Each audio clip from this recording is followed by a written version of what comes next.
नमस्कार। T20 world cup में सब कुछ एकदम सही चल रहा था और फिर अचानक एक मैच ने टीम इंडिया के पूरे सफर में जैसे एक तूफान ला दिया।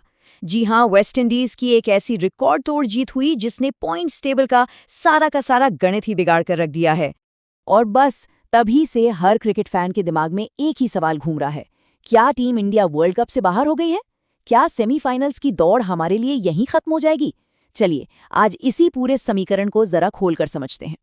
तो ये पूरी कहानी शुरू होती है वेस्ट इंडीज की उस अविश्वसनीय बल्लेबाजी से जिसने इस पूरे बवाल की नींव रखी। मुंबई के वानखेड़े स्टेडियम में उस दिन बल्लेबाजों ने जो किया ना, वो किसी आंधी से कम नहीं था सच में। और देखिए, ये किसी एक खिलाड़ी का कमाल नहीं था, ये एक पूरी टीम का हमला था। शिमरन हेटमायर ने तो सिर्फ 34 गेंदों में 85 रन ठोक दिए, 7 चौके और 7 छक्के। लेकिन उनके साथ साथ पावेल की पारी, रदरफोर्ड और शेफर्ड की वो छोटी छोटी लेकिन तूफानी पारियां, सबने मिलकर इस स्कोर को खड़ा किया। और उस हमले का नतीजा क्या निकला? ये 254 रन, वो भी सिर्फ 20 ओवर में। T20 क्रिकेट में ये स्कोर अपने आप में एक पहाड़ जैसा है। मतलब मैच की किस्मत तो लगभग यहीं पर लिख दी गई थी। अच्छा, अब कहानी के दूसरे हिस्से पर चलते हैं। देखते हैं कि जिम्बाब्वे ने इस भारी भरकम दबाव का सामना आखिर किया कैसे। कागज पर तो जिम्बाब्वे का काम सीधा सा था, लेकिन असलियत में ये नामुमकिन जैसा था। जीत के लिए बनाने थे पूरे 255 रन। और ये देखिए, यही है उस चेज की पूरी कहानी। स्कोरबोर्ड पर सिर्फ 20 रन थे और जिम्बाब्वे के 3 विकेट गिर चुके थे। 20 पर पहला, 20 पर दूसरा और 20 पर ही तीसरा। इस शुरुआती झटके से टीम कभी उबर ही नहीं पाई और इतने बड़े टारगेट के प्रेशर में बिखरती चली गई। तो सबसे जरूरी बात यह है कि ये सिर्फ एक मामूली जीत नहीं थी, ये T20 वर्ल्ड कप के इतिहास की सबसे बड़ी जीतों में से एक बन गई। इतने बड़े अंतर से जीतना एक वर्ल्ड रिकॉर्ड है और बस इसी रिकॉर्ड ने सारे समीकरण बदल दिए।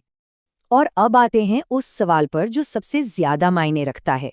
इस एक तरफा मैच का सीधा सीधा असर टीम इंडिया के भविष्य पर क्या पड़ा?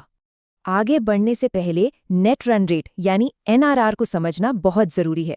देखिए, जब टीमों के पॉइंट्स बराबर हो जाते हैं तो यही NRR तय करता है कि कौन आगे जाएगा। और वेस्टइंडीज जैसी इतनी बड़ी जीत आपके NRR को एकदम से आसमान पर पहुंचा देती है। और यही टीम इंडिया के लिए सबसे बड़ी चिंता बन गई है। यहाँ साफ साफ दिख रहा है, इस एक जीत ने वेस्टइंडीज के नेट रन रेट को जैसे रॉकेट बूस्ट दे दिया है और इसके मुकाबले में टीम इंडिया का NRR काफी नीचे रह गया है। एक बहुत बड़ा फासला बन गया है दोनों के बीच। इस चार्ट में ग्रुप की नई हकीकत साफ नजर आ रही है। वेस्टइंडीज ने NNR के दम पर एक जबरदस्त छलांग लगाई है और अब वो क्वालिफाई करने की दौड़ में सबसे आगे निकल गई है। और टीम इंडिया, वो इस रेस में काफी पीछे छूट गई है। तो इस नई सच्चाई को देखते हुए टीम इंडिया को T20 वर्ल्ड कप में बने रहने के लिए अब करना क्या होगा? रास्ता सच कहूं तो बहुत मुश्किल और संकरा है। आगे का मिशन 2 हिस्सों में बटा है और दोनों ही बहुत मुश्किल हैं। पहला, अपने बाकी के दोनों मैच हर हाल में जीतने होंगे। और दूसरा, सिर्फ जीतना काफी नहीं होगा, बल्कि उस नेट रन रेट के बड़े फासले को कम करने के लिए बहुत बहुत बड़े अंतर से जीतना होगा। और आखिरी बात, जो थोड़ी कड़वी है, वो ये है कि अब स्थिति पूरी तरह से टीम इंडिया के हाथ में नहीं रही। अगर अगले 2 मैचों में कोई करिश्मा नहीं होता तो साउथ अफ्रीका और वेस्टइंडीज का सेमीफाइनल में जाना लगभग पक्का है। और यही बात हमें उस आखिरी दिल की धड़कनें बढ़ा देने वाले सवाल पर लाकर छोड़ देती है जो आज पूरा क्रिकेट जगत पूछ रहा है, क्या टीम इंडिया ये करिश्मा कर पाएगी?